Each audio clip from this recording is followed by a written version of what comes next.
Assalamualaikum warahmatullahi wabarakatuh.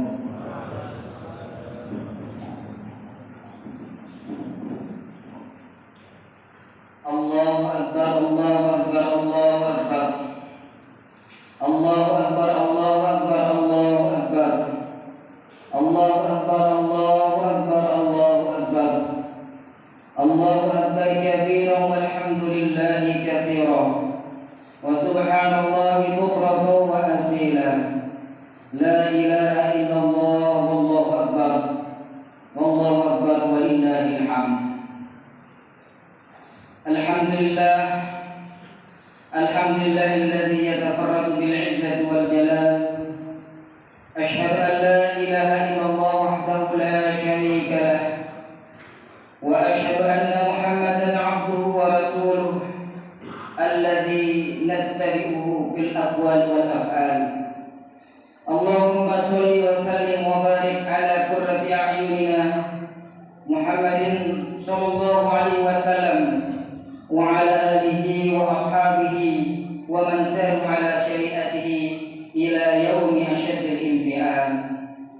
Amma ba'du, faqala azza min qail, a'udzu billahi minasy syaithanir rajim. Bismillahirrahmanirrahim. Qad aflaha man tazakka wa dzakara isma rabbih fa shalla. Bal tu'thiruna al-hayata ad-dunya wal akhiratu khairun wa abqa. Inna hadhihi labisuhufil ula suhufi Ibrahim wa Musa. Wa qala Rasulullah sallallahu alaihi wasallam, man kharaja min Ramadan fahuwa kawaladin waladathu ummuhu. Wa nusalli ala hadha an-nabiyil karim Muhammad sallallahu alaihi wasallam alladhi yanha hadhihi ummati ala al-ikhtilaf al-wadhiha. Jamaah salat Idul Fitri yang dimuliakan Allah Subhanahu wa taala. Ramadan telah pergi meninggalkan kita. Ada rasa haru dalam diri kita, ada rasa sedih karena ditinggalkan oleh bulan yang suci, yakni bulan Ramadan. Idza tubta halamatal wasilah ma'arafta murratal fatihah. Apabila kebahagiaan itu dirasa karena kebersamaan, maka di saat dia pergi, maka akan terasa sangat menyesal dan sangat sedihlah kita karena ditinggalkan oleh sesuatu yang membuat kita bahagia. Ma'asyiral muslimin, jamaah salat Idul Fitri rahimakumullah. Dari semenjak terbenamnya matahari, muslimin muslimat di seantero jagat raya ini menggemakan takbir, tahmid dan tahlil, mengaku akan kelemahan dirinya serta membesarkan Allah Subhanahu wa taala dengan penuh harapan semoga Ramadan yang telah kita lalui kemarin itu bisa menjadi penghibur dosa yang telah kita lakukan. Dan kita berharap mudah-mudahan Allah Subhanahu wa taala menyampaikan usia kita pada bulan Ramadan yang akan datang. Amin ya rabbal alamin. Jamaah salat Idul Fitri ikhwatun fil iman rahimahullah. Coba sejenak kita tengok ke belakang, ke depan kita, samping kanan, samping kiri kita, di mana orang-orang yang kita cintai, di mana orang-orang yang kita sayangi. Mungkin ayah anda kita, ibunda kita yang pada tahun yang lalu kita jabat erat tangannya, kita minta restunya, tapi kini beliau sudah tidak lagi bersama kita berhari raya pada hari ini. Mungkin juga suami-suami kita, istri-istri kita, saudara-saudara kita, anak-anak kita, bahkan cucu-cucu kita yang mungkin tawannya bisa menjadikan penghibur dikala kita sedang dipuji oleh Allah Subhanahu wa taala. Namun pada hari ini tawa itu sudah tidak terdengar lagi karena dia telah pergi meninggalkan kita di alam barzakh. Oleh karena itu pada kesempatan Idul Fitri ini kita mohon kepada Allah Subhanahu wa taala agar kiranya Allah Subhanahu wa taala memberikan ibunda kita, ayahanda kita, mungkin juga suami atau istri kita serta saudara-saudara kita dan keluarga kita yang telah terbalik di alam barzakh. Allah berkenan memberikan kebahagiaan di alam barzakh-Nya seperti kebahagiaan yang kita rasakan pada hari ini. Ikhwatun bil iman ma'asyiral muslimin rahimakumullah. Di dalam Al-Qur'an surah Fatir ayat 45 Allah Subhanahu wa taala berfirman, "Law yu'akhidullahu an-nasa bima katsabu ma taraka 'alal ardi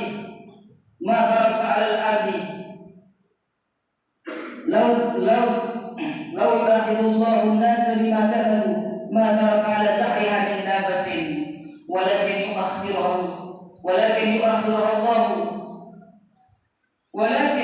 Allah fa idza ja'a ajaluhum fa inna Allah kana bi'ibadihi basira." Yang artinya andai saja Allah Subhanahu wa taala akan mengazab manusia disebabkan perbuatan dosa, setiap perbuatan dosa yang dia lakukan, maka tidak ada satupun manusia yang akan tersisa di atas muka bumi ini. Tapi Allah sengaja memberikan tangguh kepada kita semua karena Allah sangat tahu persis bahwa kita ini masih menyimpan dan berlumuran dosa, sehingga kita diberikan tangguh umur agar kita bisa kembali bertobat kepada Allah Subhanahu wa taala. Didatangkan kepada kita bulan suci Ramadan. Di sana kita dijadikan agar kita bisa bertaubat serta memohon ampun kepada Allah Subhanahu wa taala. Oleh karena itu, mudah-mudahan nikmat Ramadan dan amaliyah ibadah yang kita lakukan di dalamnya, Allah berkenan menghapus dosa-dosa kita sebesar apapun ia.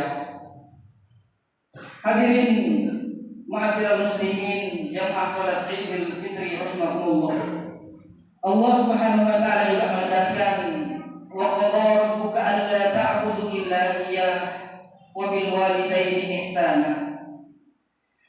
Dan Allah telah memutuskan dan Allah telah menentukan agar engkau tidak menyembah kecuali hanya kepadanya, dan supaya engkau berbuat baik terhadap kedua ayahanda dan ibunda kalian, yang dimana darah dagingnya, yang dimana air susunya mengalir keras di dalam tubuh anak-anaknya, hingga saat ini kita tidak bisa membalasnya. Oleh karena itu, apabila kita selesai dari tempat ini, maka apabila orang tua kita setelah wafat, maka ziarahilah kuburnya. Kemudian doakan kepada Allah Subhanahu wa taala agar Allah mengampuni seluruh dosa-dosanya serta menempatkan di tempat yang semulia-mulianya di sisinya. Amin ya rabbal alamin. Serta Allah menjadikan kita, kalaupun kita tidak bisa membalas jasanya, Allah menjadikan kita anak yang pandai berbalas bakti kepada kedua orang tua kita. Saudaraku, ikhwatun fiddin, ikhwatun fillah, ikhwatun fil iman, ma'asyiral mukminin jamaah salat Idul Fitri yang dimuliakan Allah Subhanahu wa taala. Allah Subhanahu wa taala di dalam mengungkap kebaikan di dalam Al-Qur'an, Allah menggunakan 3 terminologi atau 3 bahasa. Yang pertama adalah khair, yang kedua adalah ma'ruf, yang ketiga adalah ihsan. Khair artinya baik, ma'ruf artinya baik, ihsan juga artinya baik. Namun dari sisi makna jauh berbeda. Khair artinya baik yang bersifat universal atau umum, sedangkan ma'ruf artinya baik yang bersifat kondisional, ada suatu waktu saja. Namun ihsan artinya adalah kebaikan yang mesti kita balas dengan yang lebih baik daripada apa yang diberikannya kepada kita. Maka di dalam kita berbakti kepada kedua ayahanda kita dan ibunda kita, Allah tidak mengatakan wa bil walidaini ma'rufa.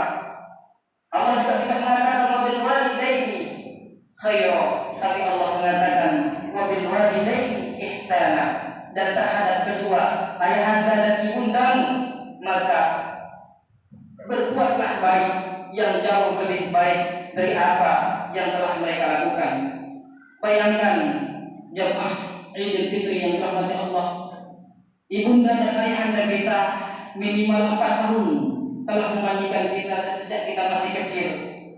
Namun ketika ayahanda dan ibunda kita wafat, kadang sebagian kita tidak, jangankan dia hanya minta 1 kali untuk dimandikan, namun sebagian di antara kita kadang ketika ibunda ayahanda kita wafat, malah kita minta orang lain untuk memandikannya, dan kita panggil tetangga kita untuk memandikan ayahanda dan ibunda kita.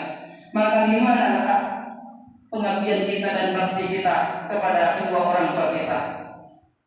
Kan'an, putra Nabi Nuh alaihissalam, ketika dia akan tenggelam di air bah yang melanda kaum Nabi Nuh, di saat itu Kan'an anaknya Nabi Nuh akan tenggelam. Ia pun berseru, Rabbi innabni min ahli, ya Allah, sesungguhnya Kan'an itu adalah anakku, ya Allah, selamatkanlah dia. Maka apa kata Allah menjawabnya? Innahu laysa min ahlika, innahu amalun ghairu shalih. Wahai Nuh, sekalipun Kan'an itu berasal dari tulang sulbimu, sekalipun Kan'an itu berasal dari darah dagingmu, tapi dia tidak berbakti kepadamu dan ingkar kepadaku, maka dia bukanlah keluargamu, dia bukanlah anakmu. Nauzubillah min dzalik. Jangan sampai di hari kiamat kelak kita tercatat menjadi orang yang tidak berbakti kepada kedua ibu bapak kita. Hadirin jamaah Idul Fitri rahimakumullah. Oleh karena itu, pada kesempatan kali ini setelah kita pulang nanti, carilah kedua orang tua kita dan salamilah pertama kalinya. Kemudian kita minta restunya serta kita mohon maaf atas segala apa yang pernah kita lakukan. Karena mungkin pernah kita jatuhkan air matanya, karena mungkin pernah kita sakiti hatinya. Walaupun ibu kita mungkin akan mudah atau ayahanda kita sudah akan memaafkan kita, namun sebagai anak tentu kita harus dituntut untuk berbakti kepada mereka. Mudah-mudahan Allah Subhanahu wa taala juga bisa mengumpulkan kita bersama dengan beliau di surganya nanti. Amin ya rabbal alamin. Ma'asyiral muslimin jamaah salat Idul Fitri rahimakumullah. Al-kisah, ada sebuah kisah 2 anak perempuan, satu berumur 19 tahun, satu lagi berumur 21 tahun. Yang satu masih sekolah SMA dan satu sudah kuliah. Ibunya berkata kepada anaknya yang masih SMA, "Nak, sebelum engkau berangkat sekolah, tolong uruslah nenekmu. Tolong uruslah nenekmu sebelum engkau berangkat sekolah." Maka anak ini pun segera mengurus neneknya sebelum dia berangkat sekolah. Setelah 1 minggu dia sudah mengurus neneknya. Anak ini berkata, "Bu, kenapa harus aku yang mengurus nenek? Kenapa bukan kakak? Kan ada kakak, ada tante. Kenapa bukan dia yang mengurusnya? Kenapa harus aku?" Lalu ibunya dengan lirih berkata, "Sabarlah nak, uruslah nenekmu." Setelah itu kembali anak ini mengurus neneknya. Berlalu 1 bulan, kembali anak ini komplain kepada ibunya, "Bu, kenapa harus aku saja yang mengurus nenek? Kenapa bukan kakak? Kenapa bukan tante? Bukankah dia ada juga?" Lalu ibunya mendekapnya dan mengatakan, "Sabar wahai anakku, sabar wahai anakku, uruslah nenekmu." Maka anak ini pun terus masih saja bersabar. Baru kemudian setelah berlalu 3 bulan, anak ini rupanya tidak tahan dan dia komplain lagi kepada ibunya dan mengatakan, "Bu, kenapa? Apa alasannya? Kenapa harus aku saja yang ngurus nenek? Kenapa bukan kakak? Kenapa bukan tante?" Lalu ibunya berkata sambil memeluk anaknya, "Wahai nak, suatu saat kita pernah ditimpa musibah kebakaran, rumah kita kebakaran. Maka dengan siaga ayahmu menggendong kakakmu, kemudian berlari melawas api keluar. Aku pun dengan segera mengambil dirimu. Saat itu kau berusia 2 tahun. Maka aku pun lari keluar dan menyelamatkanmu. Lari sampai keluar, ternyata bukan dirimu yang aku selamatkan, malah boneka yang aku cari ambil. Maka kamu saat itu masih terjebak di dalam api, di dalam rumah. Maka tanpa berpikir panjang, nenekmu lah yang dengan siaga segera menerobos api, dia tidak mempedulikan dirimu, lalu menyelamatkanmu dan terjun dari lantai 2. Maka saat ini nenekmu sedang lumpuh sakit karena menyelamatkan dirimu. Maka kamu berhutang budi kepada nenekmu. Itulah sebabnya kenapa aku harus meminta mengurus nenekmu. Maka saat itu anak itu paham. Kalau dia berkata, "Bu, mulai saat ini jangan pernah ada yang membantuku untuk mengurus nenek. Biarlah aku saja yang mengurus nenekku." Maka ini artinya bahwa nenek juga begitu mencintai cucunya. Apalagi ayahanda dan ibunda kita pasti sudah sangat mencintai anak-anaknya.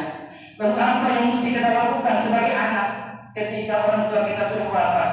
Di dalam Al-Quran surat Al-Qur ayat yang 21 Allah Subhanahu wa taala berfirman, "Walladzina amanu wattaba'atuhum dzurriyyatuhum biimanin alhaqna bihim dzurriyyatuhum wa ma 'alatna min 'amalihim min syai'." Yang artinya orang-orang yang beriman kemudian anak-anaknya mengikuti dia menjadi orang-orang yang soleh, anak-anaknya juga ikut menjadi orang yang soleh, mengikuti ayahnya, mengikuti ibunya. Maka Allah berkata akan pertemukan mereka kelak di hari kiamat di surganya Allah Subhanahu wa taala. Dan tidak sedikit pun aku akan menyanyiakan amal mereka.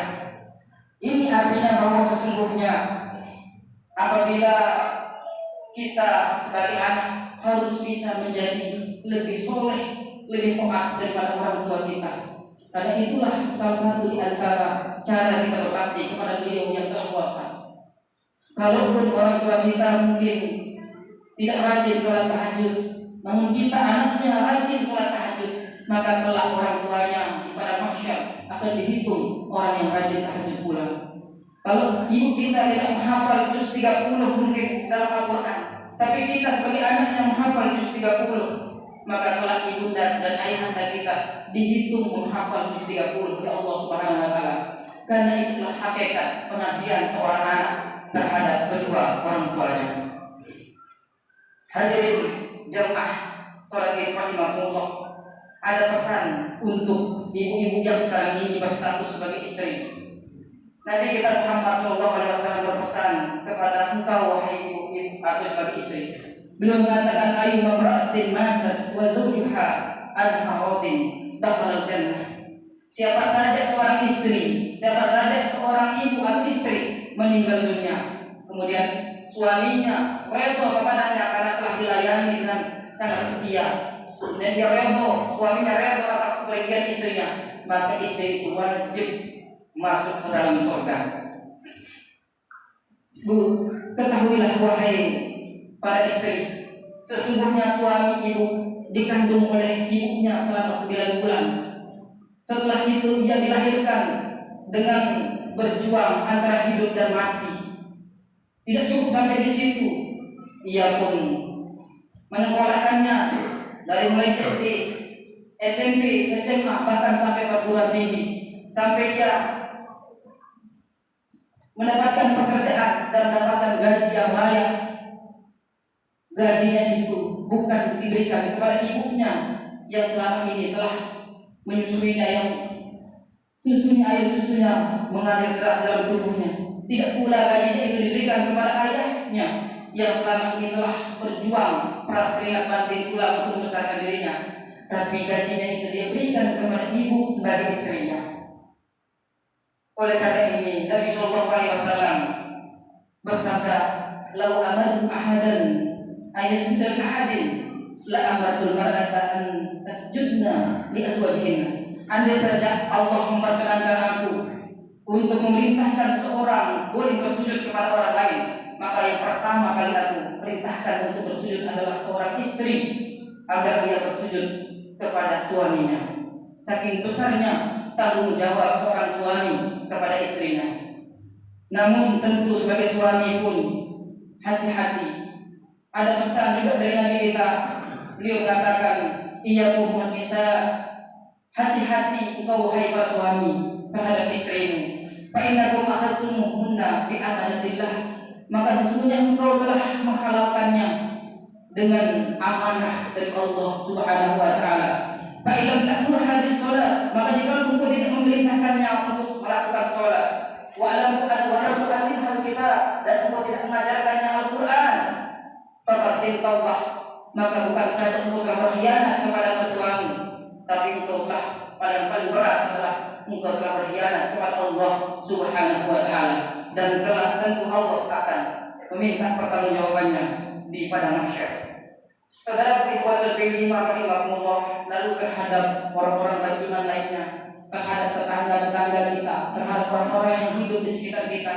Nabi kita juga berpesan, beliau mengatakan la yu'minu ahadukum hatta yuhibba li jarihi aw li akhihi wa yuhibbu li nafsihi. Tidak beriman salah seorang di antara kalian, kata Nabi, sampai ia bisa mencintai tetangganya, sampai ia bisa mencintai saudaranya sebagaimana dia mencintai dirinya sendiri. Lalu hadis ini sangat muskil, tidak mungkin bisa kita mencintai orang lain seperti cinta kita terhadap diri kita sendiri. Karena itu di dalam syarahnya, maksud daripada hadis ini adalah ketika kita sebagai tetangga mungkin pekat beribadah rajin tahajud, maka kewajiban kita sebagai tetangga adalah bagaimana mengajak tetangga kita untuk rajin pula bertahajud. Jika kita bisa membaca Al-Quran sebagai tetangga, maka kewajiban kita adalah mengajarkan tetangga kita agar bisa membaca Al-Quran pula. Jika kita senang mungkin kaya, namun tetangga kita hidup miskin, hidup melarat, maka kewajiban kita sebagai tetangga adalah bagaimana agar membuat tetangga kita juga senang seperti halnya kita. Lalu apakah ini sudah kita lakukan? Kalau belum, mari kita mohon maaf kepada tetangga-tetangga kita agar kelak di hadapan Allah tetangga-tetangga kita ini tidak menagih kita karena keegoisan kita yang tidak menjalankan kewajiban kita. Bukankah Nabi Sallallahu Alaihi Wasallam bersabda, khairun nas anfa'uhum linnas, manusia yang paling baik adalah mereka yang paling berguna buat orang lain. Oleh karena itu mari kita saling memaafkan satu dengan yang lain. Tetangga dengan tetangga saling memaafkan. Istri terhadap suaminya, mari kita saling memaafkan. Suami terhadap istrinya, mari saling memaafkan. Anak terhadap orang tuanya juga saling memaafkan. Agar kelak di pada masa kita tidak menjadi orang-orang yang bangkrut atau orang-orang yang muflis seperti kata Nabi. Nabi berkata, atadruna man muflis? Tahukah kamu siapa orang-orang yang akan bangkrut nanti di padang mahsyar? Lalu para sahabat menjawab, al-muflisu fina man la dirham wa la mata'. Ya Rasulullah, orang-orang yang bangkrut nanti di padang mahsyar adalah mereka yang tidak punya uang, tidak punya pekerjaan, tidak punya harta. Lalu Nabi mengatakan, bukan itu yang aku maksud. Al-muflisu fina man ya'ti yaumil qiyamati bi sholatin wa zakatin hajjin wa shaumin. Orang yang bangkrut dari umatku pada hari kiamat adalah mereka yang datang pada hari kiamat membawa segudang pahala sholat, segudang pahala haji dan umrah, segudang pahala sedekah dan segudang pahala puasa. Wa ya'ti qasama hadza wa darama hadza wa akala mana hadza wa safaqa dama hadza. Tapi kedatangannya itu dia pernah menyakiti tetangganya, dia pernah memukul si A, dia pernah menumpahkan darahnya sini, pernah mengambil hak-hak orang lain. Maka seluruh tetangga-tetangga yang pernah atau orang lain yang pernah disakiti itu ketika Allah sudah bersiap memasukkannya ke dalam surga, didatangkanlah dari sebelah kanannya, ya Allah, benar ini adalah tetanggamu dulu, dia adalah orang yang rajin sholat, sedekahnya juga banyak, dia benar-benar haji dan umrah ke Mekah dan Madinah, tapi saya tidak rela ya Allah, saya tidak rela ya Allah, dulu di dunia gara-gara dia hidup saya merana seumur hidup saya. Maka di hari yang penuh dengan keadilan ini, aku mohon ya Allah keadilan. Aku tidak rela dia engkau masukkan ke dalam surga sebelum engkau tunaikan keadilan kepada diriku. Lalu Allah bertanya, betul ini tetanggamu? Iya ya Rasulullah. Betul engkau pernah menyakitinya? Iya ya Rasulullah. Pernah engkau minta maaf kepadanya? Belum ya Allah. Oleh karena kalau begitu, berikan pahala sholatmu, berikan pahala hajimu, berikan pahala puasamu kepada dia, berikan pahala sedekahnya. Setelah itu pun lagi datang sebelah kanannya, dia juga tidak rela ya Allah, aku tidak rela saya itu pernah jadi tetanggaku, namun gara-gara dia anakku menderita seumur hidupnya gara-gara kelakuannya. Maka di hari yang penuh dengan keadilan ini aku mohon keadilan ya Allah. Lalu Allah bertanya, betul ini tetanggamu? Betul ya Allah. Betul engkau telah membuatnya menderita? Betul ya Allah. Pernah aku minta maaf? Belum ya Allah.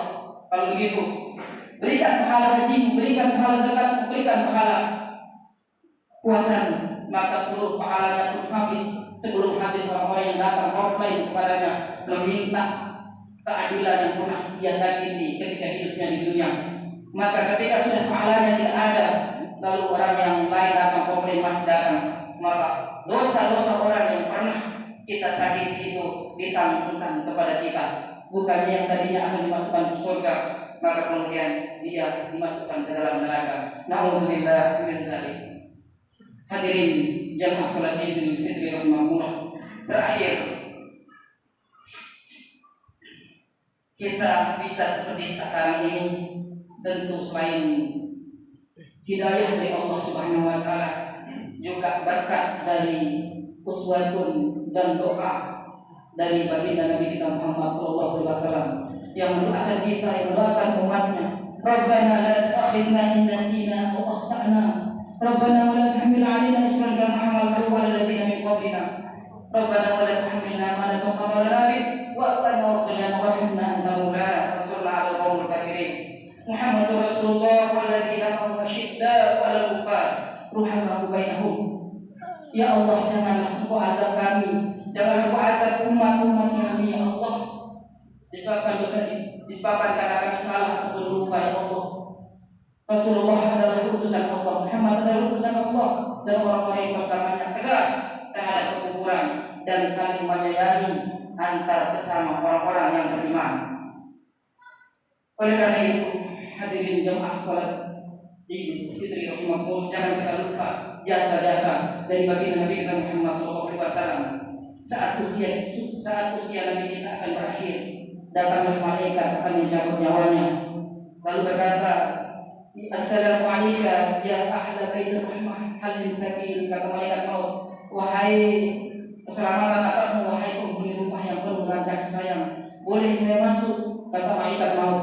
Lalu Nabi tahu persis bahwa yang datang itu adalah malaikat maut. Lalu dia menjawab, waalaikumsalam warahmatullahi wabarakatuh. Di dalam Nabi yang sedang paling lemah sakit itu pun berkata kepada putrinya yang bernama Fatimah. Dia berkata, wahai Fatimah, tahukah engkau siapa yang datang itu? Dia adalah malaikat maut. Maka Fatimah yang mendengar itu pun tidak tahan menahan tangisnya. Dia pun menangis dengan sejadi-jadinya karena takut ayahnya akan wafat. Maka kemudian Rasulullah menghiburnya lalu mengatakan, wahai Fatimah, wahai putriku, di antara seluruh keluarga kelak yang pertama kali menuju surga setelah aku wafat adalah dirimu. Maka Fatimah pun merasa senang karena akan segera bertemu dengan Nabi Sallallahu Alaihi Wasallam. Lalu Nabi berkata kepada malaikat maut, apa tujuanmu datang kemari? Apakah engkau ingin mencabut nyawaku atau ingin bersilaturahmi? Dua-duanya ya Rasulullah. Yang pertama untuk bersilaturahmi, yang kedua adalah untuk mencabut nyawamu.